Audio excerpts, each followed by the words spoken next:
Good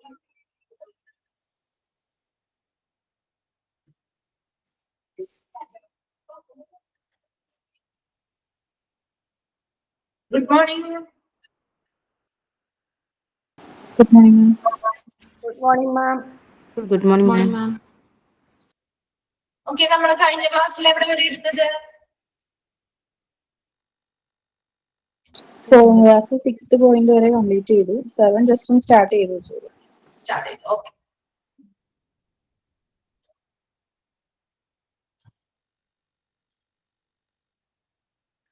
okay, 6th വരെ complete അല്ലേ? എല്ലാവർക്കും ക്ലിയർ അല്ലേ? ഓക്കെ, അപ്പൊ നെക്സ്റ്റ് 7th വൺ ആണ് കേട്ടോ. നോക്കിയേ, percentage of unplanned return to OT. Operation തിയേറ്ററിലേക്ക് പ്ലാൻ ചെയ്യാതെ അല്ലെങ്കിൽ ആസൂത്രണം ചെയ്യാതെയുള്ള തിരിച്ചുവരവ്. അപ്പൊ എങ്ങനെയാണ് percentage of unplanned return to OT എന്ന് പറയുന്നത്? The unplanned return to the operation theatre is defined as any secondary procedure needed for a complication that results directly from the index operation during the same admission. അതായത് ഒരു പ്രാവശ്യം ഒരു patient വന്നു അല്ലേ, same admission ഉള്ളിൽ വരുന്ന കാര്യമാണ്. ആ ഒരു അഡ്മിഷൻ എടുത്തു, അവര് സർജറിക്ക് വിധേയമായി, ഓപ്പറേഷൻ തിയേറ്ററിൽ എന്തെങ്കിലും ഓപ്പറേഷൻസിന് വിധേയമായി കഴിഞ്ഞ് അത് കഴിഞ്ഞു കഴിയുമ്പോ അല്ലെ, അത് ഓൾറെഡി നമ്മൾ പ്ലാൻ ചെയ്താണ് ചെയ്യുന്നത്. അത് കഴിഞ്ഞു കഴിയുമ്പോ ചിലപ്പോൾ അവർക്ക് എന്ത് ചെയ്യാം, എന്തെങ്കിലും ഫർദർ കോംപ്ലിക്കേഷൻസ്, ആ ഒരു ഓപ്പറേഷൻ കഴിഞ്ഞു വരുന്ന കോംപ്ലിക്കേഷൻസ് ഉണ്ടാവുകയാണെങ്കിൽ അവര് തിരിച്ചെന്ത് ചെയ്യേണ്ടി വരും? സെക്കൻഡറി പ്രൊസീജിയറിന് വേണ്ടി ആ ഓപ്പറേഷൻ തിയേറ്ററിലേക്ക് തന്നെ തിരിച്ചു കൊണ്ടുവരേണ്ടതായിട്ട് വരും. അപ്പൊ അങ്ങനെ വന്നിരിക്കുന്ന പേഷ്യൻസിന്റെ എണ്ണം എത്രയുണ്ട്, അവരുടെ ആ ഒരു റേറ്റ് ആണ് നമ്മൾ ഇവിടെ 7th കാണുന്നത്. നോക്കി, for example post operative bleeding ഡീബ്രിഡിമെന്റ്.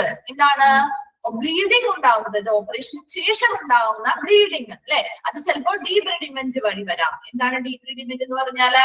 ഇവിടെ റിമൂവൽ ആണ്. എന്താണ്, എന്ത് പ്രൊസീജിയർ? റിമൂവൽ ആയിട്ടുള്ള, അതായത് ഡെഡ് സെൽസ്, ഇൻഫെക്റ്റഡ് ആയിട്ടുള്ള സെൽസ് അല്ലെങ്കിൽ അൺഹെൽത്തി ടിഷ്യൂസ് ഒക്കെ റിമൂവ് ചെയ്യുന്ന, ആ വൗണ്ടിൽ നിന്നും അല്ലെങ്കിൽ ആ മുറിവിൽ നിന്നും റിമൂവ് ചെയ്യുന്ന പ്രൊസീജിയറിനെയാണ് ഡീബ്രിഡിമെന്റ് എന്ന് പറയുന്നത്. അപ്പൊ ഇങ്ങനെയുള്ള പ്രൊസീജിയർ ചെയ്യുന്ന സമയത്ത് ചിലർക്ക് എന്തുണ്ടാകാം? കണ്ടിന്യൂസ് ആയിട്ടുള്ള ബ്ലീഡിങ്ങുകൾ ഉണ്ടാവാൻ സാധ്യതയുണ്ട്. അങ്ങനെ ബ്ലീഡിങ് വന്നു കഴിഞ്ഞാൽ നമ്മൾ ഓൾറെഡി അവരെ എന്ത് ചെയ്യേണ്ടി വരും? തിരിച്ച് ഓപ്പറേഷൻ തിയേറ്ററിലേക്ക് കൊണ്ടുവന്ന് അതിനാവശ്യമായ സെക്കൻഡറി പ്രൊസീജിയേഴ്സ് ചെയ്യേണ്ടതായിട്ട് വരും. അതുപോലെ തന്നെ സെക്കൻഡറി സ്റ്റിച്ചിങ് എന്ന് പറയുന്നത് ആ ഒരു മുറിവ് അല്ലെ, ആ തുന്നൽ ഉണ്ടാകും. നമ്മൾ സ്റ്റിച്ച് ഇടാറില്ലേ ആ ഒരു ഓപ്പറേഷൻ കഴിഞ്ഞ സ്ഥലത്ത്? അങ്ങനെ സ്റ്റിച്ച് ഇട്ട് കഴിയുമ്പോൾ ചിലപ്പോൾ എന്തെങ്കിലും കാരണങ്ങളാൽ സ്റ്റിച്ച് പൊട്ടിപ്പോവുക, അല്ലെങ്കിൽ എന്തെങ്കിലും ഇൻഫെക്ഷൻസ് വന്നോടെ പഴുപ്പ് വരാം അല്ലെ, ഇൻഫെക്ഷൻസ് ആവാം. അപ്പൊ അങ്ങനെയുള്ള കേസുകൾ രണ്ടാമതും ഈ ഒരു സ്റ്റിച്ച് ഇടാനായിട്ട് ഇവിടെ കൊണ്ടുവരും, ആ ഒരു ഓപ്പറേഷൻ തിയേറ്ററിലേക്ക് തിരിച്ച് സെക്കൻഡറി പ്രൊസീജിയറിന് വേണ്ടിയിട്ട് കൊണ്ടുപോകേണ്ടതായിട്ട് വരാം. അതുപോലെ ഇവാലുവേഷൻ അണ്ടർ അനസ്തേഷ്യ, ആ ഒരു ഓപ്പറേഷനുമായി ബന്ധപ്പെട്ട് കൊടുക്കുന്ന അനസ്തേഷ്യയുമായി ബന്ധപ്പെട്ടുണ്ടാവുന്ന മറ്റു കോംപ്ലിക്കേഷൻസ് ഉണ്ടെങ്കിൽ അതിനെ വിലയിരുത്താനും എവിടേക്ക് കൊണ്ടുപോകേണ്ടതായിട്ട് വരാം? ആ ഒരു ഓപ്പറേഷൻ തിയേറ്ററിലേക്ക് ഈ പറയുന്ന പേഷ്യൻസിനെ തിരിച്ചു കൊണ്ടുപോകേണ്ടതായിട്ട് വരാം. അപ്പൊ ഇതെപ്പോഴും എന്താ, പ്ലാൻ ചെയ്യാത്ത കാര്യമാണ് അല്ലെ, ആസൂത്രണം ചെയ്യാതെ വരുന്ന സംഭവങ്ങളാണ്. അപ്പൊ ഇങ്ങനെ എത്ര പേഷ്യൻസ് ആ ഓപ്പറേഷൻ തിയേറ്ററിലേക്ക് തിരിച്ചു വന്നിട്ടുണ്ട്, അതിന്റെ പെർസെന്റേജ് ആണ് ഇവിടെ നോക്കുന്നത് കേട്ടോ. നോക്കിയ formula, number of unplanned return to OT, operation തിയേറ്ററിലേക്ക് ആസൂത്രണം ചെയ്യാതെ വന്ന പേഷ്യൻസിന്റെ എണ്ണം divided by number of patients who underwent surgeries in the OT, operation തിയേറ്ററിൽ സർജറിക്ക് വിധേയമായ ആളുകളുടെ എണ്ണം. എല്ലാവർക്കും അവിടെ സർജറിക്ക് വിധേയമായ എല്ലാവർക്കും ഇങ്ങനെയുള്ള കോംപ്ലിക്കേഷൻസോ അല്ലെങ്കിൽ തിരിച്ച് ആ ഒരു ഓപ്പറേഷൻ തിയേറ്ററിലേക്ക് കൊണ്ടുപോകേണ്ട ഒരു അവസ്ഥ വരാറില്ല അല്ലെ. വളരെ കുറച്ചു പേർക്ക് മാത്രമായിരിക്കും അങ്ങനെയുള്ള അവസ്ഥ ഉണ്ടാവുക. അവിടെ ഓപ്പറേഷന് വിധേയമായിട്ടുള്ള ആളുകളുടെ അല്ലെങ്കിൽ സർജറിക്ക് വിധേയമായിട്ടുള്ള ആളുകളുടെ മൊത്തം എണ്ണം, അതിലെത്ര പേർക്ക് എന്താണ് ഇങ്ങനെ ഓപ്പറേഷൻ തിയേറ്ററിലേക്ക് തിരികെ പോവേണ്ടതായിട്ട് വന്നിട്ടുണ്ട്, അവരുടെ എണ്ണം ഇൻറ്റു 100 ചെയ്താല് percentage of unplanned return to OT കിട്ടും. ക്ലിയർ ആണോ? 7th one ക്ലിയർ ആണോ? ഓക്കെ. Then 8th one നോക്കി, percentage of surgeries where the organization's procedure to prevent adverse events like wrong site, wrong patient, and wrong surgery have been adhered to. എന്താ ഇപ്പൊ നമ്മുടെ ഈ ഒരു percentage ഇവിടെ percentage എടുക്കുന്നത് ചില സമയം നിങ്ങൾ കേട്ടിട്ടുണ്ടോ ആ ഒരു ഹോസ്പിറ്റലിന്റെ ഭാഗത്ത് നിന്ന് വരുന്ന ഒരു തെറ്റാണ്. അതായത് സർജറി ചെയ്യുന്ന സമയത്ത് ആ സർജറി ചെയ്യേണ്ട സ്ഥലം മാറിപ്പോവാം. കേട്ടിട്ടുണ്ടോ നിങ്ങള്? ഒരു ലെഫ്റ്റ് ഹാൻഡിൽ ചെയ്യുന്ന സർജറി ആയിരിക്കും, ചിലപ്പോ ആ പേഷ്യന്റിന്റെ റൈറ്റ് ഹാൻഡിലായിരിക്കും സർജറി ചെയ്യേണ്ട സൈറ്റ് തെറ്റായി പോവാ. അല്ലെങ്കിലോ പേഷ്യൻസ് തെറ്റായിട്ട് പേഷ്യൻസ് മാറിപ്പോവാ. ഒരു പേഷ്യന്റിന് വേറൊരു പേഷ്യന്റിനായിരിക്കും ചിലപ്പോ ആ ഒരു ആക്ച്വൽ ആയിട്ട് സർജറി ചെയ്യേണ്ടത്, ആ പേഷ്യൻസ് അതിൽ മാറിപ്പോവാ. കേട്ടിട്ടുണ്ടോ? അങ്ങനെ വളരെ നിസ്സാരമായിട്ടുള്ള ചിലപ്പോ 1-2 കേസൊക്കെ നിങ്ങൾ കേട്ടിട്ടുണ്ടാവില്ലേ? അതുപോലെ റോങ് സർജറി, തെറ്റായ സർജറികൾ, ചിലപ്പോ ഒരു അബ്ഡോമിനൽ പെയിന് വേണ്ടിയിട്ട് വേറെ എന്തെങ്കിലും സർജറി ആയിരിക്കും ചെയ്യാമെന്ന്, ഒരു ഹാർട്ട് റിലേറ്റഡ് സർജറി ചെയ്യാമെന്ന ഒരാൾക്ക് എന്തെങ്കിലും വേറൊരു സർജറി ആയിരിക്കും ചിലപ്പോൾ പെർഫോം ചെയ്യുന്നത്. അങ്ങനെ റോങ് സൈറ്റിലാവാം, റോങ് പേഷ്യന്റ് ആവാം, അല്ലെങ്കിൽ റോങ് സർജറി ആവാം. അപ്പൊ ഇങ്ങനെയുള്ള സർജറികളൊന്നും നടക്കാതിരിക്കാൻ, അല്ലെങ്കിൽ ഇങ്ങനെയുള്ള തെറ്റായ രീതികൾ വരാതിരിക്കാനായിട്ട് എന്ത് ചെയ്യണം? അത് എത്രത്തോളം ഉണ്ട് അല്ലെ? അതെങ്ങനെ ആ ഹോസ്പിറ്റലിൽ ഉണ്ടാവുന്ന അങ്ങനത്തെ കേസസ് എത്ര എണ്ണം ഉണ്ട്, അതിന്റെ പെർസെന്റേജ് എത്രത്തോളം ഉണ്ടെന്നല്ലേ എന്നാലല്ലേ അറിയാൻ പറ്റുള്ളൂ. അപ്പൊ അതിനു വേണ്ടിയാണ് നമ്മൾ ഇവിടെയുള്ള പെർസെന്റേജ് കാണുന്നത്. നോക്കി formula: number of surgeries where the procedure was followed. അതായത് തെറ്റായ രീതിയിൽ അല്ലെങ്കിൽ തെറ്റായ നടപടിക്രമങ്ങളിലൂടെ നടത്തിയ ശസ്ത്രക്രിയയുടെ എണ്ണം. അത് ഒരുപാടൊന്നും ഉണ്ടാവില്ല അല്ലെ? ഇപ്പൊ ഒരു 100 സർജറി നടത്തിച്ചപ്പോ 1 ഒക്കെ ആയിരിക്കും ചിലപ്പോ അങ്ങനെ ബൈ മിസ്റ്റേക്ക് ആയിട്ട് വന്നിരിക്കുന്നത്. അപ്പൊ അതിൽ എത്ര എണ്ണം ഉണ്ട്? 1 ആണെങ്കിൽ 1, 2 ആണെങ്കിൽ 2. അപ്പൊ ആ ഒരു number of surgeries where the procedure was followed, തെറ്റായ രീതിയിൽ അല്ലെങ്കിൽ തെറ്റായ നടപടിക്രമങ്ങളിലൂടെ നടത്തിയ ശസ്ത്രക്രിയകളുടെ എണ്ണം divided by number of surgeries performed, അവിടെ നടത്തിയ ആകെ സർജറികളുടെ എണ്ണം ഇൻറ്റു 100 ചെയ്താൽ അവിടെ പെർസെന്റേജ് കിട്ടും. ക്ലിയർ ആയോ? അവിടെ ഇപ്പോഴും പെർസെന്റേജ് ഓഫ് സർജറീസ് ആ ഒരു സ്ഥാപനത്തിന്റെ തെറ്റായ രീതിയിൽ പ്രൊസീജിയേഴ്സ് ചെയ്തത് കൊണ്ട് അവിടെ എന്ത് സംഭവിക്കാം? ചിലപ്പോ ആ സർജറി റോങ് സൈറ്റിൽ ചെയ്തെന്ന് വരാം, റോങ് പേഷ്യന്റ് ആവാം അല്ലെ, പേഷ്യന്റ് മാറിപ്പോവാം, അല്ലയോ റോങ് ആയിട്ട് തെറ്റായ രീതിയിലായിരിക്കാം സർജറി ചെയ്യുന്നത്. അപ്പൊ അതുവഴി എത്ര പേർക്ക് അങ്ങനെയുള്ള കോംപ്ലിക്കേഷൻസ് ഉണ്ടായിട്ടുണ്ട്. അതിന്റെ പെർസെന്റേജ് കണ്ടുകൊണ്ട് അതിനെ ഇവർക്ക് എന്ത് ചെയ്യണം? അതിനെ ഓവർകം ചെയ്യണം, അല്ലെങ്കിൽ അതിനെ തടയണം. അതിനു വേണ്ടിയാണ് ഇവിടെ പെർസെന്റേജ് നമ്മൾ കാണുന്നത്. അതിന്റെ ഫോർമുല എന്ന് പറയുന്നത് number of surgeries where the procedure was as followed, തെറ്റായ രീതിയിൽ അല്ലെങ്കിൽ തെറ്റായ നടപടിക്രമങ്ങളിലൂടെ നടത്തിയ സർജറികളുടെ ആകെ എണ്ണം divided by the number of surgeries performed, അവിടെ നടത്തിയ ആകെ സർജറികളുടെ എണ്ണം ഇൻറ്റു 100. കിട്ടിയോ? 8th ക്ലിയർ അല്ലേ? ഓക്കെ, 9th നോക്കി. Percentage of transfusion reactions. നമ്മൾ ട്രാൻസ്ഫ്യൂഷൻ റിയാക്ഷൻസ് ഒക്കെ പഠിച്ചതല്ലേ? ബ്ലഡ് ബാങ്ക് പഠിച്ചപ്പോ ട്രാൻസ്ഫ്യൂഷൻ എന്ന് പറഞ്ഞാൽ എന്താണ് ട്രാൻസ്ഫ്യൂഷൻ? ഡോണറിൽ നിന്ന് റെസിപ്പിയന്റ് ബോഡിയിലേക്ക് അല്ലെ, ബ്ലഡ് സ്ട്രീമിലേക്ക് ബ്ലഡ് ട്രാൻസ്ഫർ ചെയ്യുന്ന അല്ലെ, ട്രാൻസ്ഫർ ചെയ്ത് കൊടുക്കുന്ന ആ ഒരു പ്രോസസ്സിനെയാണ് നമ്മൾ ട്രാൻസ്ഫ്യൂഷൻ എന്ന് പറയുന്നത് അല്ലെ. അപ്പൊ അങ്ങനെയുള്ള ട്രാൻസ്ഫ്യൂഷൻ നടത്തുമ്പോ അവിടെ റിയാക്ഷൻസ് ഉണ്ടാവാൻ സാധ്യതയില്ലേ? ഇല്ലേ? റിയാക്ഷൻസ് ഉണ്ടാവാൻ സാധ്യതയില്ലേ? അനുയോജ്യമല്ലാത്ത ബ്ലഡുകളാണ് അവിടെ ട്രാൻസ്ഫ്യൂഷൻ നടത്തുന്നതെങ്കിൽ അല്ലെ, അഗ്ലൂട്ടിനേഷൻ മുതലായ കാര്യങ്ങൾ സംഭവിക്കാം അല്ലെ. അപ്പൊ അതിന്റെ പെർസെന്റേജ്, അങ്ങനെ വരുന്ന കേസുകളുടെ പെർസെന്റേജ് ആണ് നമ്മൾ 9th വണ്ണിൽ നോക്കുന്നത് കേട്ടോ. നോക്കി, any hostile reaction to the transfusion of blood or blood components should be considered as transfusion reactions. എന്താണ് ഒരു ട്രാൻസ്ഫ്യൂഷൻ റിയാക്ഷൻ എന്ന് പറയുന്നത്? Any hostile reaction. Hostile reaction എന്ന് പറയുന്നത് പ്രതികൂലമായ അല്ലെങ്കിൽ ദോഷകരമായിട്ടുള്ളൊരു പ്രതികരണം അല്ലെ. To the transfusion of blood, ഒരു ബ്ലഡ് അല്ലെങ്കിൽ ബ്ലഡ് കമ്പോണൻസ് ഒരു വ്യക്തിയിൽ നിന്ന് മറ്റൊരു വ്യക്തിയിലേക്ക് ട്രാൻസ്ഫർ ചെയ്യുന്ന സമയത്ത് അല്ലെ, ആ ഒരു ബോഡി അതിനെതിരെ എന്ത് ചെയ്യുന്നു? പ്രതികരിക്കുന്നതിനെയാണ് ട്രാൻസ്ഫ്യൂഷൻ റിയാക്ഷൻ എന്ന് പറയുന്നത്.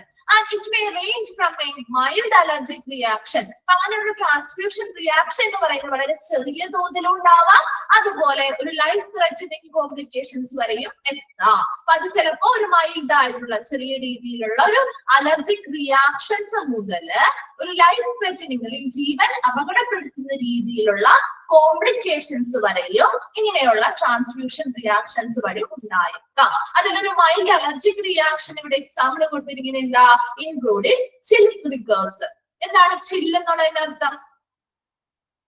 അത് പറഞ്ഞാൽ പെട്ടെന്ന് കണക്ട് ചെയ്ത് വായിക്കാൻ പറ്റും. നോക്കിയൊന്ന്, ചിൽസ് എന്ന് പറഞ്ഞാൽ ചില്ല് ചെയ്യാന്ന് പറഞ്ഞാൽ ചില്ല എന്ന് പറഞ്ഞാൽ തണുപ്പ് അല്ലെ. അപ്പൊ ഇവിടെ എന്താണ് അവർക്ക് ഇങ്ങനെ അനുഭവപ്പെടുന്ന പറയുന്നേ? ഭയങ്കര തണുപ്പ് അനുഭവപ്പെടും, അല്ലെങ്കിൽ കോൾഡ് ആയിട്ട് തോന്നും, ഭയങ്കര കോൾഡ് ആയിട്ട് തോന്നും. അങ്ങനെ നമുക്ക് തണുപ്പ് അനുഭവപ്പെട്ടാൽ നമുക്ക് എന്താ വെച്ചാ വിറയില് വരും അല്ലെ. അത് തന്നെയാണ് ചിൽസ് റിഗേഴ്സ് എന്ന് പറയുന്നത്. ഒരുപാട് തണുപ്പ് അവർക്ക് തോന്നുകയും അതുമൂലം അവര് ഒരുപാട് ഷിവറിങ് അല്ലെങ്കിൽ വിറയിൽ അവർക്ക് അനുഭവപ്പെടുന്ന ഒരവസ്ഥയാണ് ചിൽസ് റിഗേഴ്സ് എന്ന് പറയുന്നത്. ലൈഫ് ത്രെറ്റനിങ് കോംപ്ലിക്കേഷൻ ആയിട്ടുള്ള ട്രാലി, അതിന്റെ എക്സ്പാൻഡ് ഫോം ഒന്ന് എഴുതി വെച്ച് നിങ്ങള്. ട്രാലി, transfusion related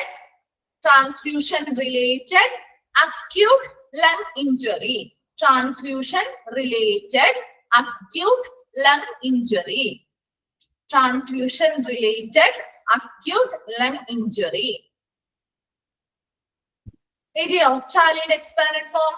Transfusion related acute lung injury. അതായത് നമ്മുടെ ട്രാൻസ്ഫ്യൂഷൻ നടന്ന് അങ്ങനെ എന്തെങ്കിലും റിയാക്ഷൻസ് ഉണ്ടായാൽ ഉടനെ തന്നെ എന്ത് ചെയ്യുന്നു? ലങ്സിനെ ബാധിച്ച് ലങ്സ് എന്ത് ചെയ്യുന്നു? പെട്ടെന്ന് അക്യൂട്ട് എന്ന് പറഞ്ഞാൽ പെട്ടെന്ന് ലങ്സിന് എന്തെങ്കിലും ഇഞ്ചുറീസ്, ട്രാൻസ്ഫ്യൂഷൻ റിയാക്ഷനുമായി ബന്ധപ്പെട്ട് പെട്ടെന്ന് എന്തെങ്കിലും ലങ്സിന് പെട്ടെന്ന് വരുന്ന ഇഞ്ചുറീസിനെയാണ് ട്രാലി അല്ലെങ്കിൽ transfusion related reactions acute lung injury എന്ന് പറയുന്നത്. ട്രാൻസ്ഫ്യൂഷൻ റിലേറ്റഡ് ആയിട്ടുള്ള അക്യൂട്ട് ലങ് ഇഞ്ചുറി എന്ന് പറയുന്നത്. അതായത് അവിടെ ട്രാൻസ്ഫ്യൂഷൻ റിയാക്ഷൻ നടന്ന് ഉടനടി അവിടുത്തെ ലങ്സിൽ എന്ത് ചെയ്യാം? എക്സസ് ആയിട്ടുള്ള ഫ്ലൂയിഡ്സ് അടിഞ്ഞു കൂടുന്ന ഒരു അവസ്ഥയാണ് transfusion related acute lung injury എന്ന് പറയുന്നത്. ട്രാൻസ്ഫ്യൂഷന്റെ ഭാഗമായിട്ട് വരുന്നൊരു കോംപ്ലിക്കേറ്റഡ് കേസാണ്.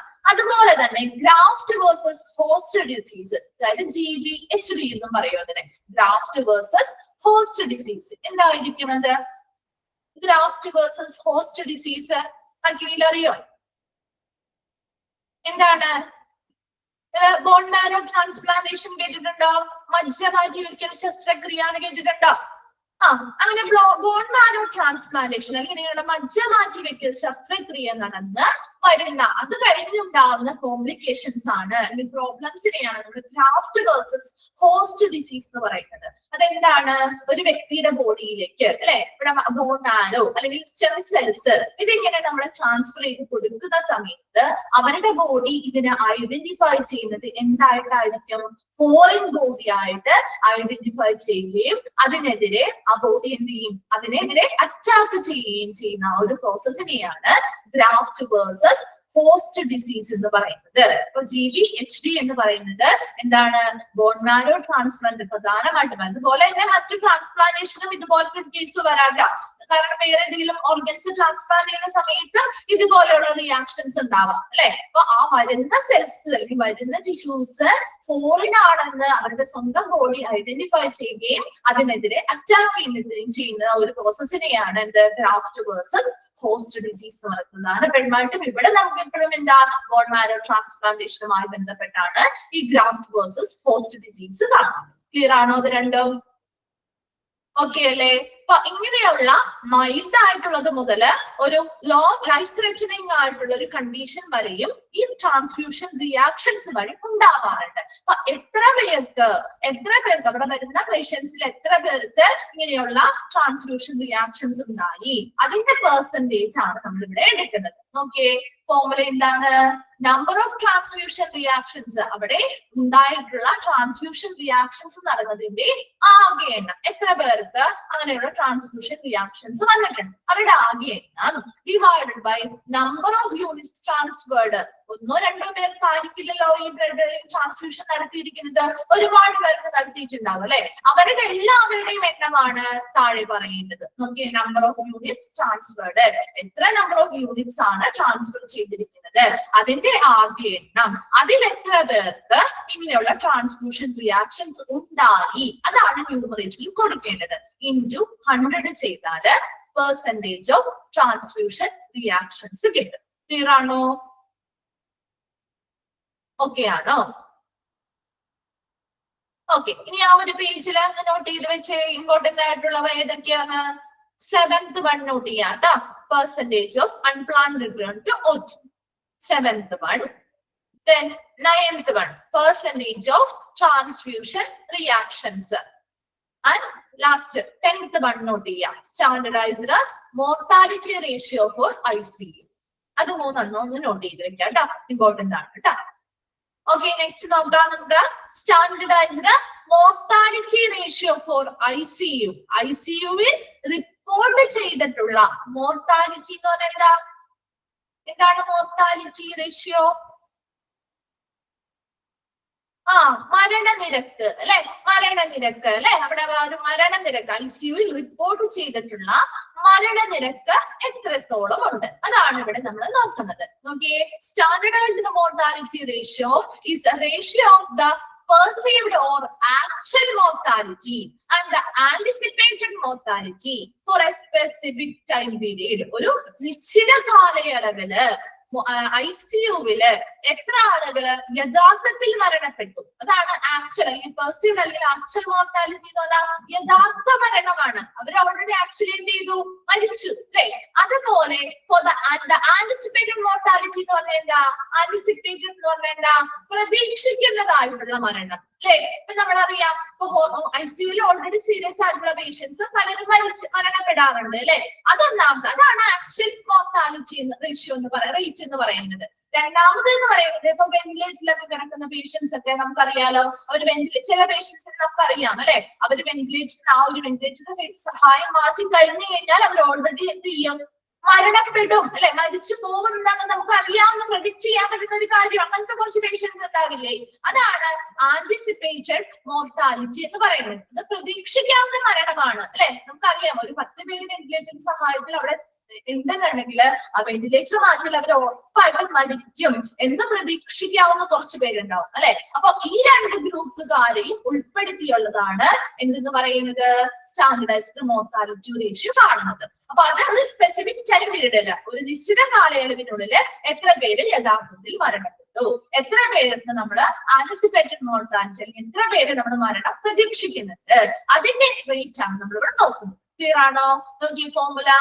ആക്ച്വൽ ഡെത്ത് ഇൻ ICU, ICUവിൽ നടന്ന യഥാർത്ഥ മരണം എത്ര പേരുടെ ഉണ്ട് അല്ലെ. അവരുടെ എത്ര മരണമാണ് ആക്ച്വൽ ഡെത്ത് അല്ലെങ്കിൽ യഥാർത്ഥ മരണം, ICUവിൽ എത്ര പേര് യഥാർത്ഥത്തിൽ മരണപ്പെട്ടു, അവരുടെ നമ്പർ ആണ് ന്യൂമറേറ്ററിൽ വരുന്നത്. ഡിനോമിനേറ്ററിൽ പ്രഡിക്റ്റഡ് ഡെത്ത് ഇൻ ICU അല്ലെ, പ്രതീക്ഷിക്കാവുന്ന അല്ലെ, നമുക്ക് ആന്റിസിപ്പേറ്റ് അല്ലെങ്കിൽ പ്രഡിക്റ്റഡ് ആവാം, നമുക്കത് ഓൾറെഡി പ്രഡിക്റ്റ് ചെയ്യാം. അവര് ഇത്ര ദിവസത്തിനുള്ളിൽ വെന്റിലേറ്റർ മാറ്റിയാൽ അവർക്ക് ആ ഒരു സൗകര്യം ഇല്ലെങ്കിൽ അവർ മരണപ്പെടും എന്നുള്ളത് നമുക്ക് പ്രഡിക്റ്റ് ചെയ്യാൻ പറ്റുന്നതാണ് അല്ലെ. അങ്ങനെ പ്രഡിക്റ്റ് ചെയ്യാൻ പറ്റുന്ന അല്ലെങ്കിൽ പ്രതീക്ഷിക്കാവുന്ന മരണം എത്ര എണ്ണമുണ്ട് ഇൻറ്റു 100 ചെയ്താല് സ്റ്റാൻഡർഡൈസ്ഡ് മോർട്ടാലിറ്റി റേഷ്യോ കിട്ടും. ക്ലിയർ ആണോ? 10th one ഓക്കെ ആണോ?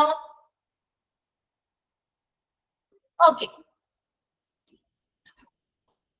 നോക്കിയേ 11th one.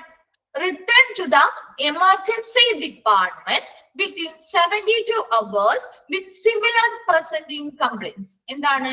ഒരു സിമിലർ കംപ്ലൈന്റ് ആയിട്ട് അല്ലെങ്കിൽ ഒരു സിമിലർ പ്രസന്റിംഗ് കംപ്ലൈന്റ്സ് ആയിട്ട് 72 മണിക്കൂറിനുള്ളിൽ, 72 മണിക്കൂർ ആ ടൈം പീരീഡ് കൃത്യമായിട്ടുണ്ട്, 72 മണിക്കൂറിനുള്ളിൽ എമർജൻസി ഡിപ്പാർട്ട്മെന്റിലേക്ക് തിരിച്ചു വന്ന പേഷ്യൻസിന്റെ പെർസെന്റേജ് അല്ലെങ്കിൽ റേറ്റ് ആണ് നമ്മളിവിടെ കാണുന്നത്. അതായത് ഒരു എമർജൻസി ആവശ്യം, ഒരു അബ്ഡോമിനൽ പെയിൻ ആയിട്ട്, ജസ്റ്റ് നിങ്ങളൊന്ന് ഇമാജിൻ ചെയ്താൽ മതി, ഒരു അബ്ഡോമിനൽ പെയിൻ ആയിട്ട് ഒരു വ്യക്തി എമർജൻസി, നമുക്ക് അങ്ങനെ ഭയങ്കര വേദന വന്നാൽ നമ്മൾ ഓൾറെഡി കാഷ്വാലിറ്റി അല്ലെങ്കിൽ എമർജൻസി ഡിപ്പാർട്ട്മെന്റിലേക്ക് അല്ലേ ആദ്യം പോവുക. അപ്പൊ അങ്ങനെ അവരവിടെ എത്തി, അവർക്ക് ആവശ്യമായിട്ടുള്ള ട്രീറ്റ്മെന്റും കാര്യങ്ങളും കൊടുത്തു കഴിയുമ്പോൾ അവിടെ ഇഞ്ചക്ഷനും കാര്യങ്ങളൊക്കെ കൊടുക്കും അല്ലെ. അപ്പൊ അങ്ങനെ കൊടുത്തു കഴിഞ്ഞപ്പോ അവർക്ക് എന്ത് ചെയ്തു, ആ ഒരു വേദന കുറവായിട്ട് അവർ എന്ത് ചെയ്തിട്ടുണ്ട്, തിരിച്ചവർ വീട്ടിലേക്ക് പോന്നിട്ടുണ്ട് അല്ലെ, അവർ തിരിച്ച് വീട്ടിലേക്ക് പോന്നിട്ടുണ്ടാവും. ഇനി ആ പോന്ന് കഴിഞ്ഞ് 72 മണിക്കൂറാണ് സമയം പറയുന്നത്. ആ ഒരു 72 മണിക്കൂറിനുള്ളിൽ ഇതേ സെയിം വേദന വീണ്ടും വന്ന് അവരെന്ത് ചെയ്യുന്നുണ്ട്,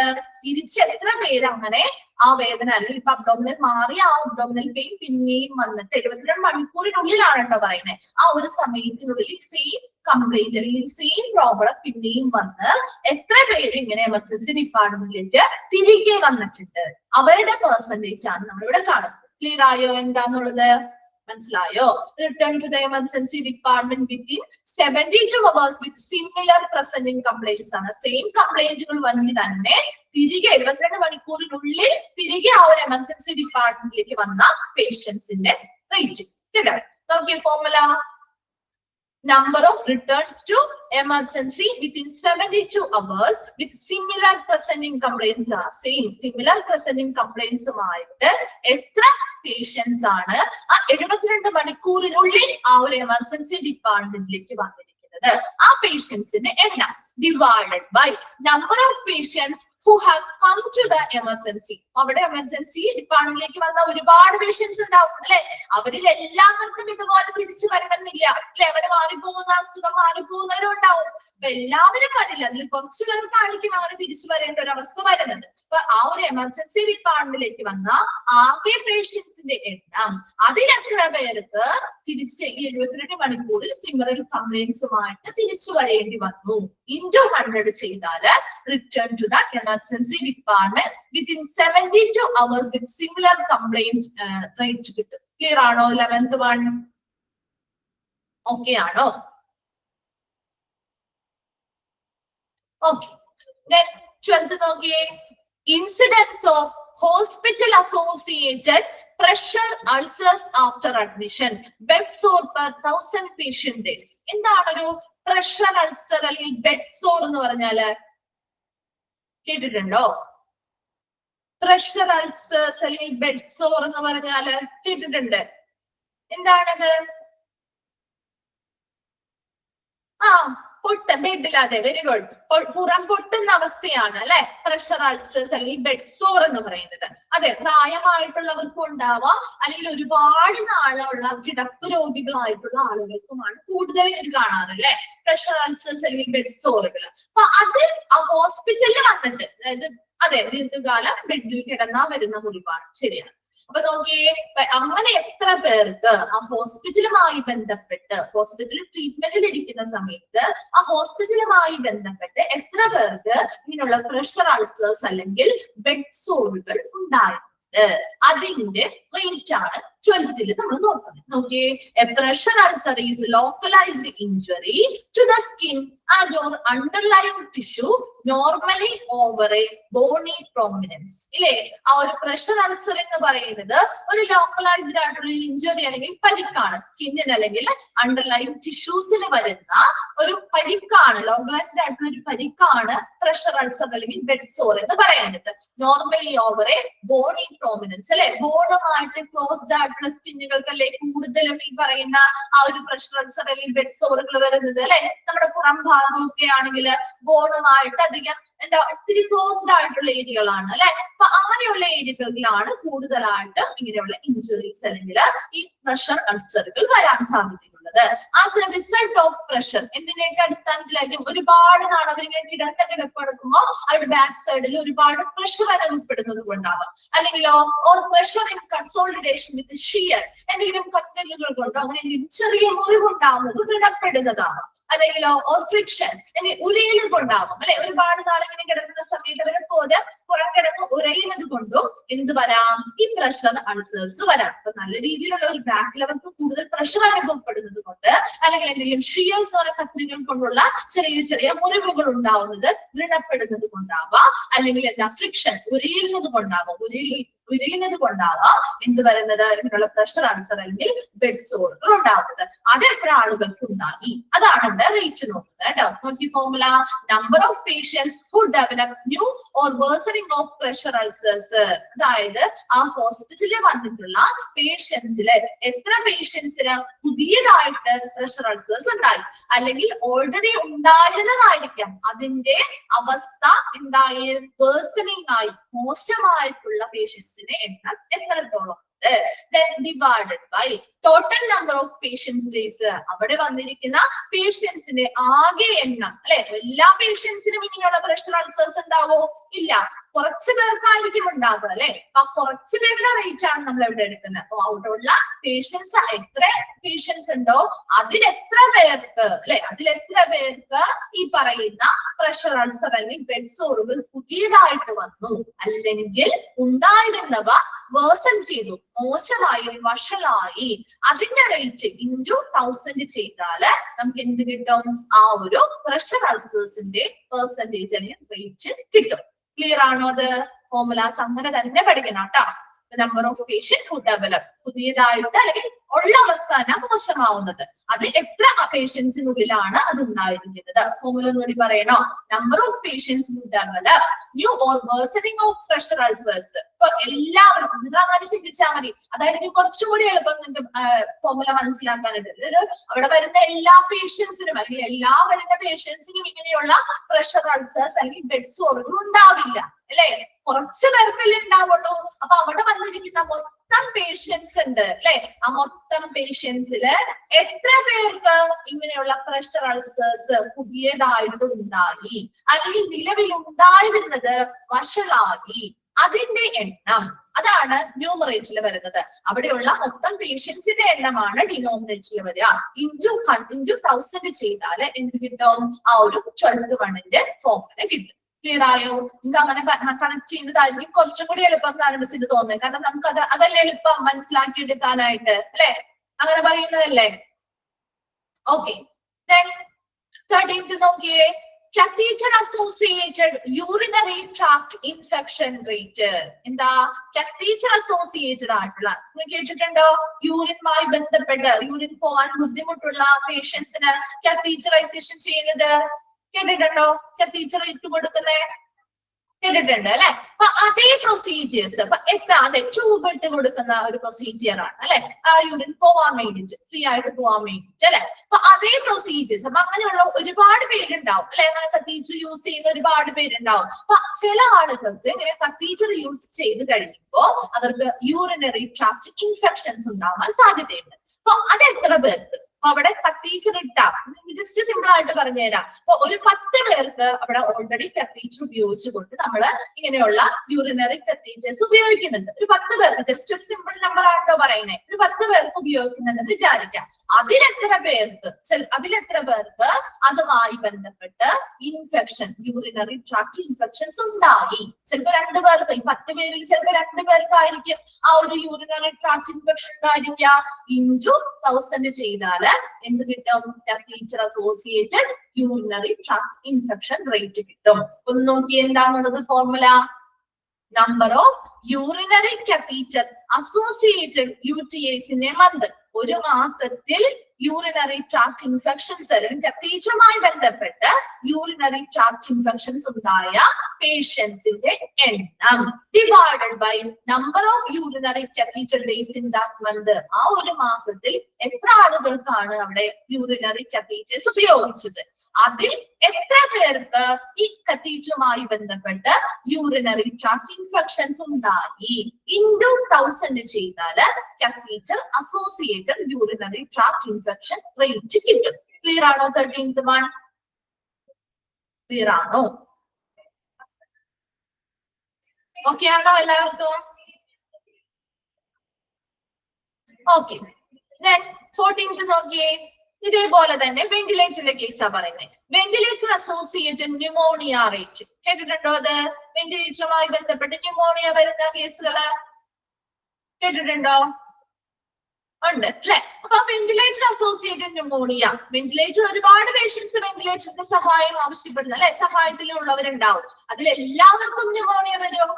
ഇല്ല അല്ലെ. അതിന് കുറച്ച് പേർക്ക് ന്യൂമോണിയ വരുള്ളൂ. ആ കുറച്ച് പേരുടെ റേറ്റ് ആണ് നമ്മൾ ഇവിടെ എടുക്കുന്നത്. അപ്പൊ അത് നേരത്തെ നമ്മൾ പറഞ്ഞ പോലെ തന്നെ കത്തീറ്റർ അസോസിയേറ്റഡ് ആയിട്ട് പറഞ്ഞ പോലെ തന്നെയാണ് ഇവിടെ വെന്റിലേറ്റർ അസോസിയേറ്റഡ് ആയിട്ടുള്ളത് നോക്കുന്നത് കേട്ടോ. അപ്പൊ അതൊക്കെ നിങ്ങൾക്ക് കുറച്ച് കണക്ട് ചെയ്ത് വെച്ച് പഠിക്കാവുന്ന ഒരുപോലെയുള്ള ഫോർമുലാസ് ഒക്കെ ചെറിയ ചെറിയ വ്യത്യാസങ്ങളല്ലേ വരുന്നുള്ളൂ. നമുക്ക് ഈ formula number of ventilator associated pneumonia in a month, ഒരു മാസത്തിൽ എത്ര ആളുകൾക്ക് വെന്റിലേറ്ററുമായി ബന്ധപ്പെട്ട് ഇങ്ങനെയുള്ള ന്യൂമോണിയാസ് ഉണ്ടാകും, divided by number of ventilator days in that month. ആ ഒരു മാസത്തിൽ വെന്റിലേറ്റർ ഉപയോഗിച്ച് ഒരുപാട് പേരുണ്ടാവില്ലേ അല്ലെ. എല്ലാവർക്കും ഇങ്ങനെയുള്ള ന്യൂമോണിയ വരണമെന്നില്ല അല്ലെ, വളരെ കുറച്ച് പേർക്കായിരിക്കും വന്നിരിക്കുക. ആ വെന്റിലേറ്റർ, ആ ഒരു മാസത്തിൽ വെന്റിലേറ്റർ ഉപയോഗിച്ചവരുടെ ആകെ എണ്ണത്തിൽ എത്ര പേർക്ക് ഈ പറയുന്ന ന്യൂമോണിയ കണ്ടീഷൻസ് ഉണ്ടായി ഇൻറ്റു 1000 ചെയ്താല് വെന്റിലേറ്റർ അസോസിയേറ്റഡ് ന്യൂമോണിയ റേറ്റ് കിട്ടും.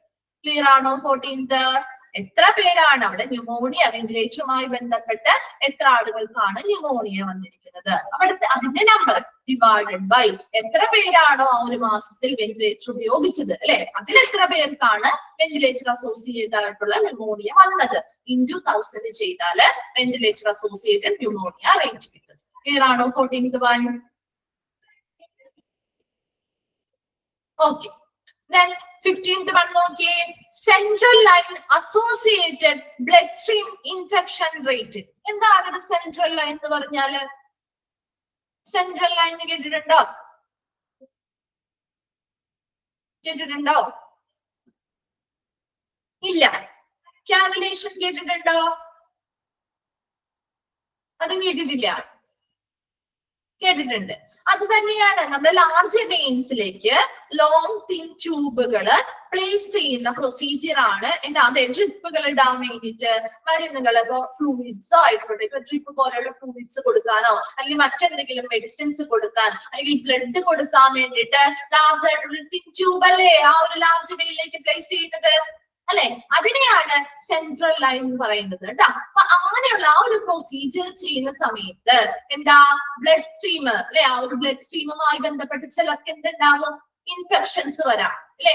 എല്ലാവർക്കും ഉണ്ടാവുന്നതല്ല, വളരെ ചെറിയ രീതിയിലുള്ള ഇൻഫെക്ഷൻസ് ചെറിയ രീതിയിൽ കുറച്ച് നമ്പർ ഓഫ് ആളുകൾക്ക് ഉണ്ടാവാറുണ്ട്. അപ്പൊ അതിന്റെ റേറ്റ് ആണ് നമ്മളിവിടെ നോക്കുന്നത്, central line associated blood stream infection rate. ഇങ്ങനെ സെൻട്രൽ ലൈൻ അല്ലെങ്കിൽ ലോങ് തിൻ ട്യൂബുകള് ലാർജ് വെയിനിലേക്ക് പ്ലേസ് ചെയ്യുന്നത്, അപ്പൊ ഫ്ലൂയിഡ്സ് ആവാം, മരുന്നുകളാവാം, ബ്ലഡ് കൊടുക്കാനാവാം, അത് പ്ലേസ് ചെയ്യുന്നത് അല്ലെ. അങ്ങനെ പ്ലേസ് ചെയ്ത് കഴിയുമ്പോൾ അതുമായി ബന്ധപ്പെട്ട് ബ്ലഡ് സ്ട്രീമിൽ ചില ആളുകൾക്ക് എന്തുണ്ടാവാൻ സാധ്യതയുണ്ട്, ഇൻഫെക്ഷൻസ് ഉണ്ടാവാൻ സാധ്യതയുണ്ട്. അതിന്റെ റേറ്റ് ആണ് നോക്കുന്നത്. 15th വണ്ണിൽ നോക്കിയേ formula, number of central line associated blood stream infections in a month.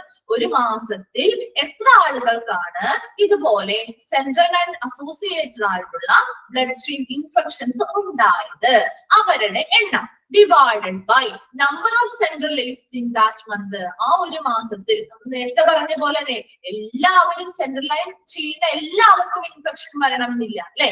ഒരു മാസത്തിൽ എത്ര ആളുകൾക്കാണോ, ടോട്ടൽ നമ്പർ ആണ് ചോദിക്കുന്നത്, എത്ര ആളുകൾക്കാണോ സെൻട്രൽ ലൈൻ ചെയ്തിരിക്കുന്നത് അതിലെത്ര പേർക്ക് അതുമായി ബന്ധപ്പെട്ട് എന്താ ബ്ലഡ് സ്ട്രീം ഇൻഫെക്ഷൻസ് ഉണ്ടാകും ഇൻറ്റു 1000 ചെയ്താല് central line associated blood stream infection rate കിട്ടും. Clear ആണോ? 15th one, number of central line associated blood stream infections in a month.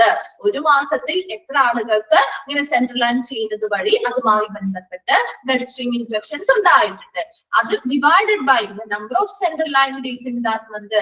ആ ഒരു മാസത്തിൽ എത്ര ആളുകൾക്കാണ് സെൻട്രൽ ലൈൻ ചെയ്തിരിക്കുന്നത് അവരുടെ ആകെ എണ്ണം, അതിലെത്ര പേർക്ക് ഇങ്ങനെയുള്ള ഇൻഫെക്ഷൻസ് ഉണ്ടായി ഇൻറ്റു 1000 ചെയ്താല് അവിടുത്തെ റേറ്റ് കിട്ടും. കിട്ടിയോ? 15th one. ക്ലിയർ അല്ലേ? ആ ഒരു കാര്യങ്ങൾ മൂന്നെണ്ണം നിങ്ങൾക്ക് കണക്ട് ചെയ്ത് വെച്ച് പഠിക്കാവുന്നതാണ്. ഒരുപോലെ ഇല്ലേ ഫോർമുലാസ്, ചെറിയ ചെറിയ വ്യത്യാസങ്ങൾ വരുന്നുള്ളൂ കേട്ടോ.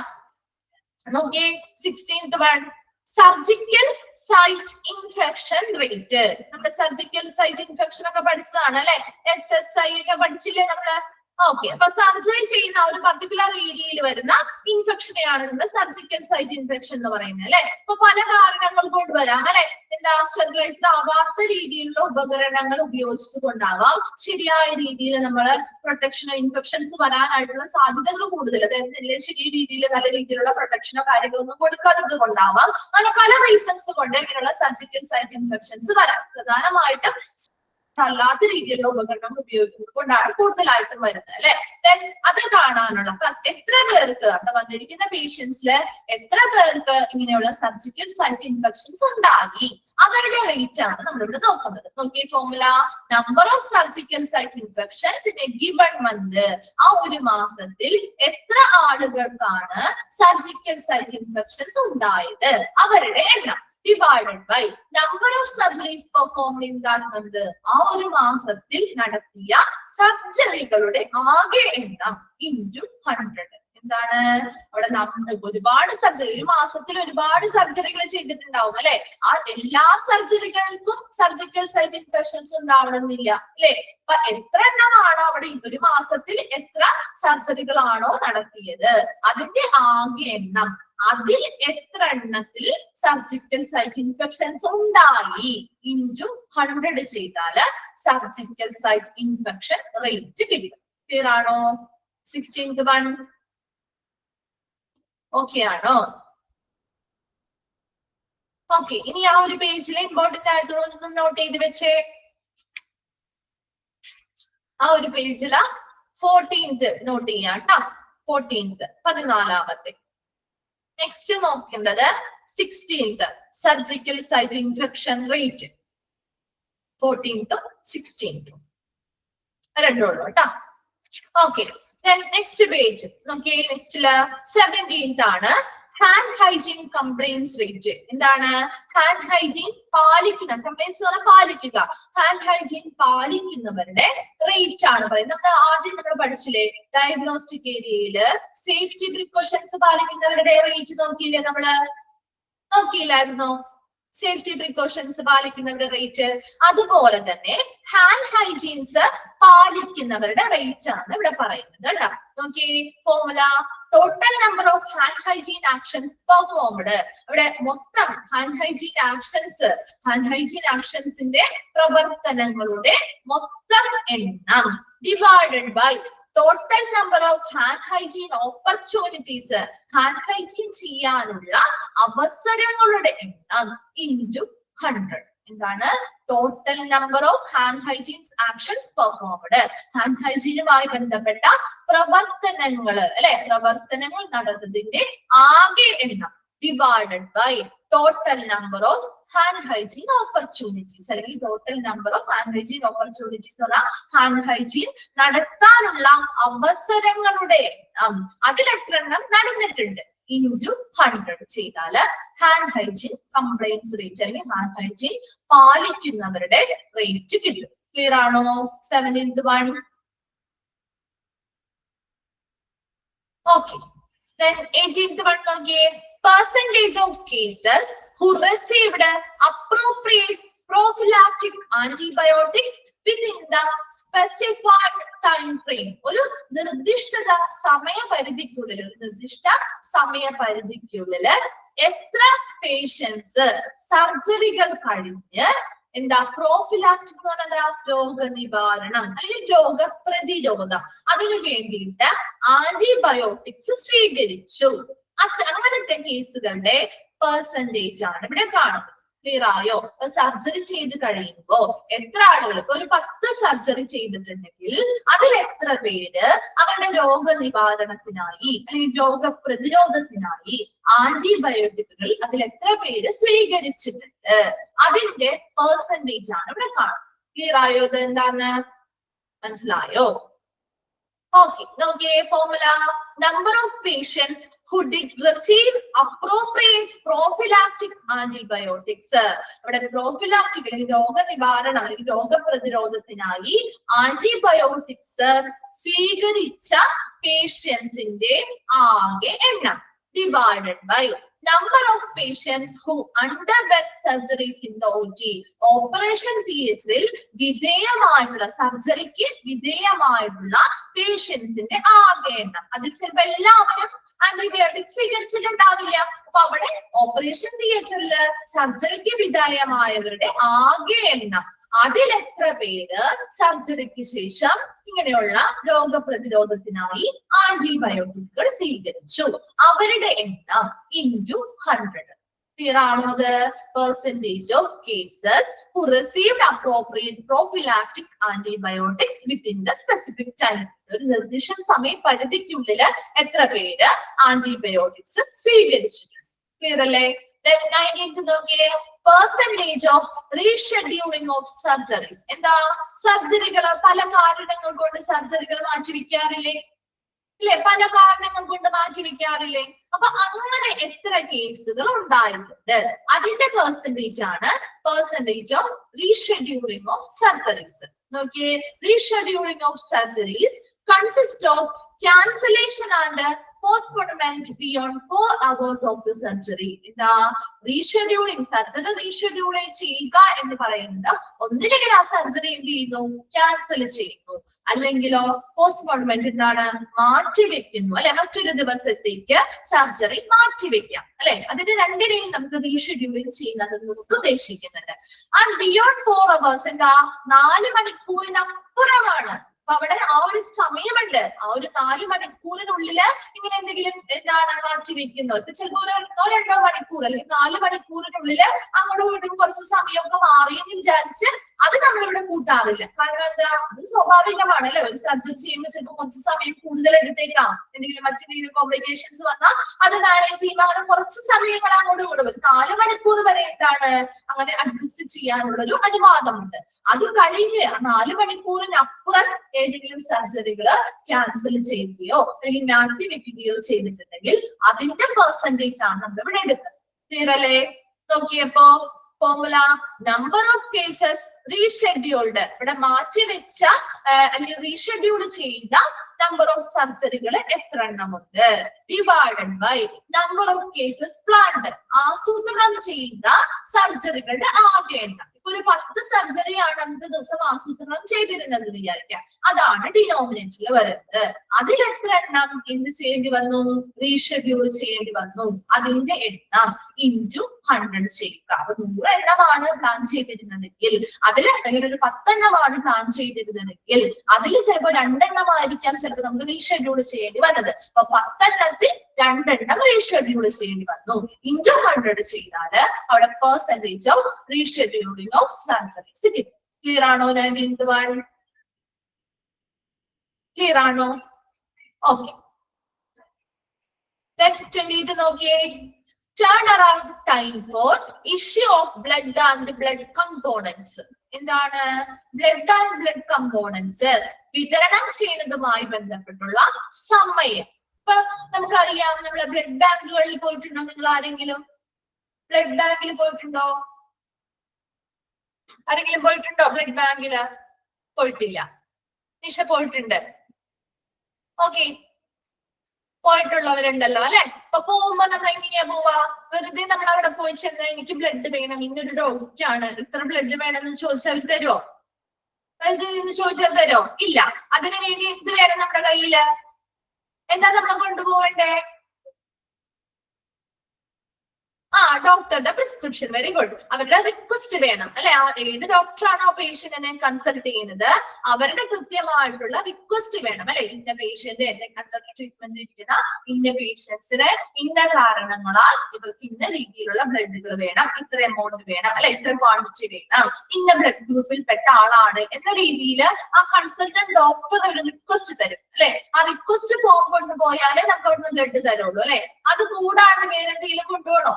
ആ റിക്വസ്റ്റ് ഫോം മാത്രം കൊടുത്താൽ മതിയോ? വേറെ എന്തെങ്കിലും ഒരു ബോട്ടിൽ തന്നുവിടാറുണ്ടോ?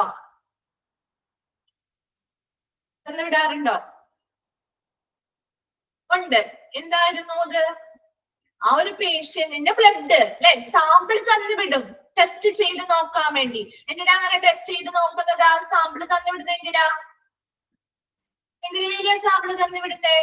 അനുയോജ്യമാണോ എന്ന് നോക്കി ടെസ്റ്റ് നടത്താൻ വേണ്ടിയിട്ടല്ലേ, അല്ലെ? വരുന്ന പേഷ്യൻസിന് അവർക്ക് ബ്ലഡ് വേണം. അപ്പൊ നമ്മൾ പോകുമ്പോ എന്ത് ചെയ്യും? നമ്മുടെ ഹോസ്പിറ്റലിൽ നിന്ന് ആ ബന്ധപ്പെട്ട വിഭാഗം എന്ത് ചെയ്യും? അതെ, യോജിക്കുന്നത് കണ്ടെത്താൻ വേണ്ടിയിട്ട് അവര് റിക്വസ്റ്റ് ഫോമും തരും.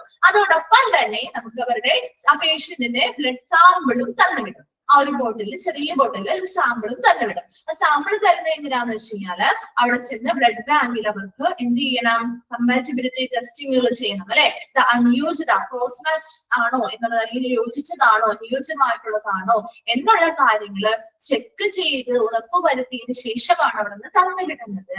അപ്പൊ അങ്ങനെയുള്ള കാര്യങ്ങൾ ചെയ്യാൻ വേണ്ടിയിട്ട് അവിടെ കുറച്ച് സമയം ആ ബ്ലഡ് ബാങ്ക് എടുക്കില്ലേ? ഇല്ലേ? നമ്മൾ ചെല്ലുമ്പോ തന്നെ ഉടനെ നമുക്കത് വേണമെന്ന് പറഞ്ഞാൽ കിട്ടില്ല. കുറച്ച് സമയം നമ്മൾ വെയിറ്റ് ചെയ്യേണ്ടതായിട്ട് വരും. അപ്പൊ ആ ഒരു സമയം എടുക്കുന്ന സമയത്തെയാണ് നമ്മളിവിടെ പെർസെന്റേജ് കാണുന്നത്, റേറ്റ് കാണുന്നത്. നോക്കിയേ, turn around time for issue of blood and blood കമ്പോണൻസിന് വിതരണവുമായി ബന്ധപ്പെട്ട സമയം. Time taken to be calculated. ആ ഒരു സമയം എന്ന് പറയുന്നത് എങ്ങനെയാണ് നമ്മൾ കാൽക്കുലേറ്റ് ചെയ്യുന്നത്? From the time the request is received in the blood bank. ആ ബ്ലഡ് ബാങ്കിലേക്ക് നമ്മൾ ആ ഒരു കൺസൾട്ടന്റ് ഡോക്ടറിൽ നിന്ന് കൊണ്ടുപോകുന്ന ആ റിക്വസ്റ്റ് ഇല്ലേ, അതവിടെ കൊടുത്ത് അവരത് സ്വീകരിക്കുന്ന സമയം മുതൽ, അത് കൊടുത്ത് അവരുടെ സ്റ്റാഫ് ആ ഒരു റിക്വസ്റ്റ് സ്വീകരിക്കുന്ന സമയം മുതൽ, ബ്ലഡ് ബാങ്കിൽ സ്വീകരിക്കുന്ന സമയം മുതൽ till the blood is cross matched. അവരവിടെ എന്ത് ചെയ്യുന്നുണ്ട്? ആ സാമ്പിൾ കൊടുത്ത ബ്ലഡ് ക്രോസ് മാച്ചിങ് നടക്കുന്നുണ്ട്, അനുയോജ്യത പരിശോധനകൾ നടക്കുന്നുണ്ട്. ആൻഡ് അവൈലബിൾ ഫോർ ട്രാൻസ്ഫ്യൂഷൻ, ട്രാൻസ്ഫ്യൂഷന് വേണ്ടി ലഭ്യമാക്കി തരുന്നത് വരെയുള്ള ഒരു സമയം എടുക്കുമല്ലോ. കുറച്ച് സമയം അവരെടുക്കില്ല. ആ ഒരു ടൈം ഗ്യാപ്പിനെയാണ് നമ്മൾ എത്ര സമയം ആ ഒരു ബ്ലഡ് ആൻഡ് ബ്ലഡ് കമ്പോണൻസ് വിതരണം ചെയ്യാനുള്ളൊരു സമയം എന്ന് പറയുന്നത്. അവിടെ ആ റിക്വസ്റ്റ് കൊടുത്ത് ആ ബ്ലഡ് ബാങ്കിലേക്ക് ആ റിക്വസ്റ്റ് സ്വീകരിക്കുന്ന സമയം മുതൽ അവരെന്ത് ചെയ്യുന്നുണ്ട്? ആ സ്വീകരിച്ച് ആ ബ്ലഡ് ക്രോസ് മാച്ച് ചെയ്ത് ചെക്ക് ചെയ്ത് ഉറപ്പുവരുത്തുന്നു. അതിനുശേഷമാണ് നമുക്കത് ലഭ്യമാക്കി തരുന്നത്, അല്ലെ? ആ ലഭ്യമാക്കി തരുന്നത് വരെയുള്ള ആ ഒരു ടൈം ഗ്യാപ്പിനെയാണ് നമ്മളിവിടെ turn around time for issue of blood and blood components എന്നതുകൊണ്ട് ഉദ്ദേശിക്കുന്നത്. ക്ലിയർ ആയോ? ആ ഒരു ടൈം ഗ്യാപ്പ് എത്രയാണ്, എന്താണെന്നുള്ളത്? ഓക്കെ, ഇനി അതിന്റെ ഫോർമുല നോക്കിയേ. സം ഓഫ് ടൈം ടേക്കൺ, അവിടെ എടുത്ത സമയത്തിന്റെ ആകെ സം അല്ലെങ്കിൽ തുക divided by total number of blood and blood components cross match or reserved. അവിടെ ക്രോസ് മാച്ച് ചെയ്ത് ബ്ലഡ് ആൻഡ് ബ്ലഡ് കമ്പോണൻസ് അവർ എന്ത് ചെയ്തിട്ടുണ്ട്? ക്രോസ് മാച്ച് ചെയ്ത ഒരുപാട് എണ്ണം ഉണ്ടാവും, അല്ലെ? നമ്മുടെ ആ ഒരു ബ്ലഡ് മാത്രമായിരിക്കില്ലല്ലോ അവർ ക്രോസ് മാച്ച് ചെയ്തിരിക്കുന്നത്. പല സ്ഥലങ്ങളിൽ നിന്ന് വരുന്ന ഒരുപാട് എണ്ണം അവർ ക്രോസ് മാച്ച് ചെയ്ത് നോക്കുന്നുണ്ടാവും, അല്ലെ? അത് ഒരെണ്ണം മാത്രമല്ലല്ലോ ചെയ്യുന്നത്. അപ്പൊ അതുകൊണ്ട് തന്നെ total number of blood and blood components cross matched, അവിടെ നടത്തിയ ക്രോസ് മാച്ച് ചെയ്ത total blood and blood components എത്ര എണ്ണമാണോ ക്രോസ് മാച്ച് ചെയ്തിരിക്കുന്നത് അതിന്റെ ടോട്ടൽ എണ്ണം, അതിൽ എത്ര സമയം sum of time taken for, അവിടെ എത്ര സമയം അതിനു വേണ്ടി അവർ എടുത്തു, അതാണ് അവിടുത്തെ എന്തെന്ന് പറയുന്നത്? Turn around time for issue of blood and blood components. ഇനി വരുന്നത് കുറച്ച് നിങ്ങൾക്ക് ആ ഒരു ടൈമുമായിട്ട് ബന്ധപ്പെട്ട് വരുമ്പോൾ ഫോർമുല ഏകദേശം സെയിം ആണ് കേട്ടോ. ആ ഒരു ഫോർമുല അങ്ങനെ ഒന്ന് കണക്ട് ചെയ്ത് വെച്ച് നിങ്ങൾ പഠിച്ചാലും മതി. ഇവിടെ ഏറ്റവും കൂടുതൽ എന്താ പറയുന്നത്? Sum of time taken. എപ്പോഴും നമ്മുടെ ആ ഒരു ഹെഡിങ് അല്ലെങ്കിൽ നമ്മുടെ ക്വസ്റ്റ്യൻ എന്താണോ അതിന്റെ ഭൂരിഭാഗവും നമ്മുടെ ന്യൂമറേറ്ററിൽ ഉണ്ടാവും, അല്ലെ? Time taken, sum of time taken, ആ ഒരു ബ്ലഡ് ബാങ്കിൽ അത് വിതരണം ചെയ്ത് തരാനായിട്ട് എത്ര സമയം എടുത്തു, അതിന്റെ തുക സം ആണ് ന്യൂമറേറ്ററിൽ വരുന്നത്. Then divided by total number of blood and blood components cross matched or reserved. അവിടെ ക്രോസ് മാച്ച് ചെയ്ത് കൊടുത്ത, ക്രോസ് മാച്ച് ചെയ്ത് നോക്കിയ ബ്ലഡിന്റെയും ബ്ലഡ് കമ്പോണൻസിന്റെയും ടോട്ടൽ നമ്പർ കണ്ടാല് എന്ത് കിട്ടും നമുക്ക്? Turn around time for issue of blood and blood components കിട്ടും. Clear ആണോ?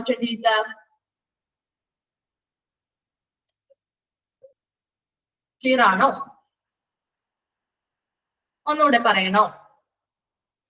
നോക്കി, ഇവിടെ സം ഓഫ് ടൈം ടേക്കൺ, അതായത് അവിടെ എടുത്ത സമയത്തിന്റെ ആകെ തുക, ഇവിടെ എത്ര സമയമാണോ അവിടെ ക്രോസ് മാച്ച് ചെയ്ത് നമുക്ക് ലഭ്യമാക്കി തരാനായിട്ട് ഒരു സമയം എടുത്തില്ലേ, ആ ഒരു സമയത്തിന്റെ ആകെ ടോട്ടൽ അല്ലെങ്കിൽ സമ്മ്, ആകെ തുക, ആ സമയത്തിന്റെ തുകയാണ് പറയുന്നത് കേട്ടോ.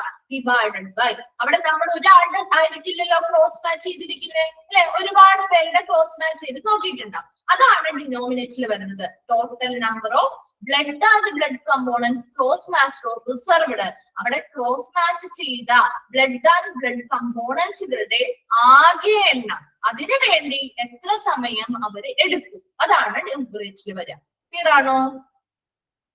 മനസ്സിലായോ? ഓക്കെ അല്ലേ? ഓക്കെ. 21 നോക്കിയേ, nurse patient ratio for ICUs and ward. നമ്മൾ പഠിച്ചതാണല്ലോ ICUലെ നേഴ്സ് പേഷ്യന്റ് റേഷ്യോ എത്രയാ? ICU പഠിച്ചില്ലേ നിങ്ങള്?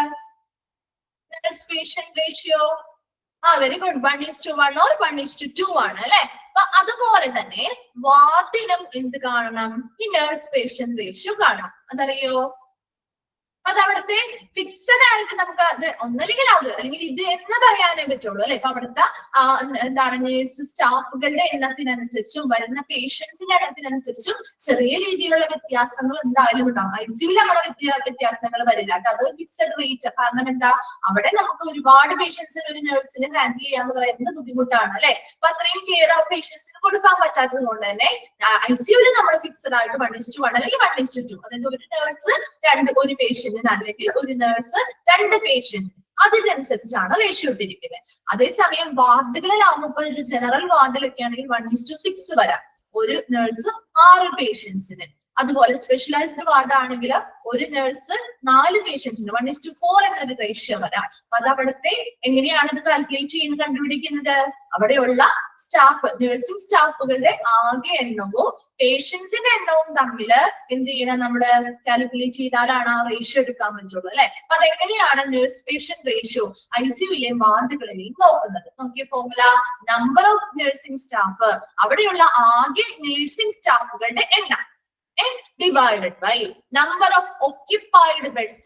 എന്താ അവിടെ വന്ന പേഷ്യൻസ് occupied ആയിട്ടുള്ള അല്ലെങ്കിൽ പേഷ്യൻസ് കൈവശപ്പെടുത്തിയ ബെഡുകളുടെ എണ്ണം അല്ലെ? പേഷ്യൻസ് ഇല്ലാത്ത ബെഡുകൾ നമ്മൾ എണ്ണേണ്ട കാര്യമില്ലല്ലോ അല്ലെ? പേഷ്യൻസ് ഇല്ലാത്ത ബെഡുകൾ എണ്ണേണ്ട കാര്യമില്ല അല്ലെ? ഉള്ള പേഷ്യൻസ്, എത്ര ബെഡുകളിൽ പേഷ്യൻസ് ഉണ്ട് അല്ലെങ്കിൽ എത്ര ബെഡുകളിൽ പേഷ്യൻസ് കൈവശപ്പെടുത്തിയിട്ടുണ്ട്, അതിൽ എത്ര പേരുകൾ അവരെ നോക്കാനായിട്ട് ഓൾറെഡി എത്ര നഴ്സിംഗ് സ്റ്റാഫുകൾ അവിടെ മൊത്തത്തിലുണ്ട് അല്ലെ? അത് രണ്ടും കൂടെ റേഷ്യോ എടുത്താൽ മാത്രം കാൽക്കുലേറ്റ് ചെയ്താലാണ് നമുക്ക് കറക്റ്റ് കിട്ടുള്ളൂ അല്ലെ? ഒരു 10 എന്താണ് ചിലപ്പോൾ നഴ്സിംഗ് സ്റ്റാഫുകളുടെ എണ്ണം ചിലപ്പോൾ കുറവായിരിക്കും. അങ്ങനെ വരുമ്പോൾ എന്താ പ്രശ്നം? പേഷ്യൻസിന്റെ എണ്ണം കൂടുതലുമാണെങ്കിൽ എന്താ പ്രശ്നം?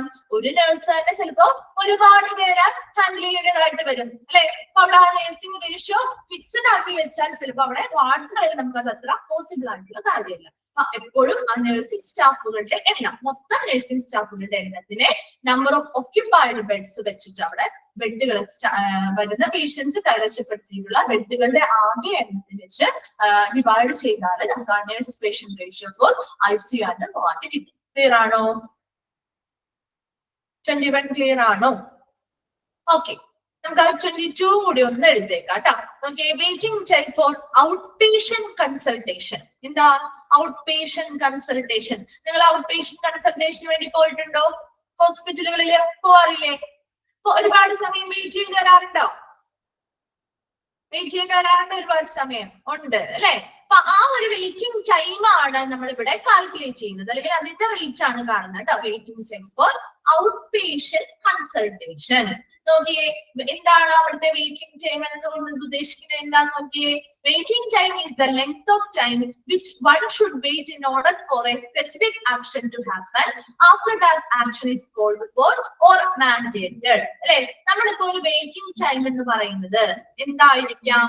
ഒരു പർട്ടിക്കുലർ ആക്ഷൻ അല്ലെങ്കിൽ ഒരു പ്രത്യേക പ്രവൃത്തി നടക്കാൻ വേണ്ടിയിട്ട് നമ്മൾ വെയിറ്റ് ചെയ്യുന്നതാവും അല്ലെ? ഇപ്പൊ നമ്മള് ഒരു കൺസൾട്ടേഷൻ പോകുമ്പോൾ നമ്മൾ 2 പ്രാവശ്യം വെയിറ്റ് ചെയ്യേണ്ടി വരാറുണ്ട്. ഒന്നാമത്തെ കാര്യം, നമ്മുടെ രജിസ്ട്രേഷൻ കഴിഞ്ഞ് ചിലപ്പോൾ നമ്മൾ ഓൾറെഡി അപ്പോയിന്റ്മെന്റ് ചെയ്തതാണെങ്കിൽ അവിടെ നമ്മൾ നേരിട്ട് എന്ത് ചെയ്താൽ മതി, പോയിരുന്നാൽ മതി അല്ലെ? റിസപ്ഷനിൽ ചെന്ന് നമ്മൾ എന്ത് ചെയ്യുന്നു, അവിടെ നമ്മുടെ ചീറ്റും കാര്യങ്ങളൊക്കെ കൊടുത്ത് ടോക്കൺ നമ്പറൊക്കെ അവർ ഓൾറെഡി നമുക്ക് തന്നിട്ടുണ്ടാവും. അതിനനുസരിച്ച് നമ്മൾ പോയി വെയിറ്റ് ചെയ്തിരിക്കും. എന്തിനു വേണ്ടിയാ?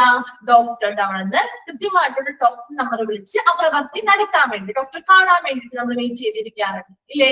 അത് കഴിഞ്ഞാലോ, ആ ഒരു പ്രവൃത്തി നടന്നു കഴിഞ്ഞാൽ നമ്മൾ കുറച്ചു നേരം വെയിറ്റ് ചെയ്യേണ്ടി വരാറില്ലേ? എന്തിനു വേണ്ടിയാ പിന്നെ വെയിറ്റ് ചെയ്യേണ്ടി വരാറ്? പിന്നെ എന്തിനാ വെയിറ്റ് ചെയ്യേണ്ടി വരാറ്? ഡോക്ടറെ കണ്ടു കഴിഞ്ഞ ഉടനെ പോരുവാണോ?